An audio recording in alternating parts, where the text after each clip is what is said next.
Chuonyo e kaunti ma Homa Bay Pioula odaro e miregi mano bang' aora ma Miriu pong' kendo baro gengnige kaluwore gi koth mapek masani dhi nyime kod chwe e gwenge mopogore opogore. Familia gi nyaka sani koro jot e kanise kaachiel koda ka skul primar mano ma Osodo ma ka nyaka sani pod gikale midhiero mopogore opogore. Ale Beach nigi ler mar sigana ni.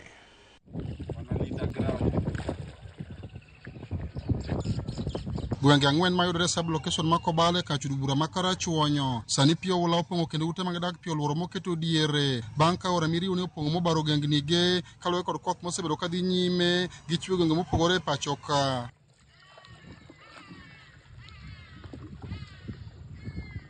Familia moingo 300 e gwenge ma Komenya, gwenge ma Kasirawa, Kawuora Gendo kod mano ma Konyango. Pioula osedar e miregi kama oko bende pod reso kendo igolo miregi kod yiedhi bang' ka Pioula pong'o kuondegi mag jot. Skul primar Mosodo kaachiel kod kanise mopogore alworano ema koro familia ma Pio dar e miregi ojote kendo thothgi pod medo dar e mire kaluwore kod pi ma pod medo pong'. Pi osechandowa to ma kawuononi to kalo nyaka jomodak e tie pi. Pigni obiro mang'eny moingore nyaka kuma ne ok ochope chon. Kawuono ni pi ochope. Koro sirkal konywa uru kata kunyalo nwang'onwa kama wanyalo dake. To unwang'nwa mondo wadake. Ne sirkal nowuok mochako gero dikes kata levees koluwore kod petition. To dike oger to kotieki.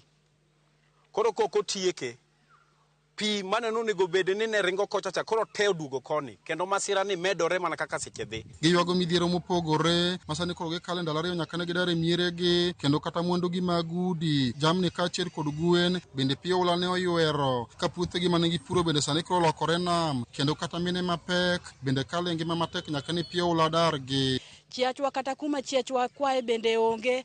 An gi nyithindo matindo kaachiel kod mihiaga maga to nyaka nyikwaya kata kuma nyithindo achom gi nyithindo kende bende onge.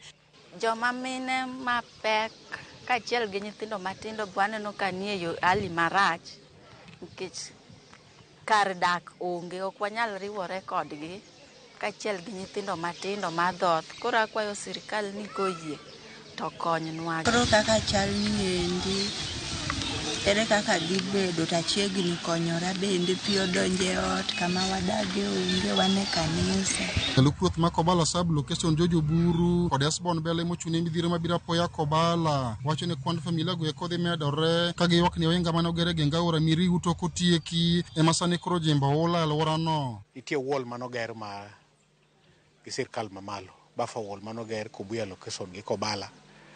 To part of Kobala no kotieki apani mokelo chandruok maduong' ne king'iyo jomodak jomane wall no kalo kuonde ma gidake ng'eny ji ok obed affected ahinya. Sama wuoyi ni kaka watim assessment moseringo ka aneno ka ji pod igolo gi yiedhi.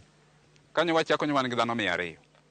Ta project ni onyalo nyono kata 500 ka ang'oro modhiambo.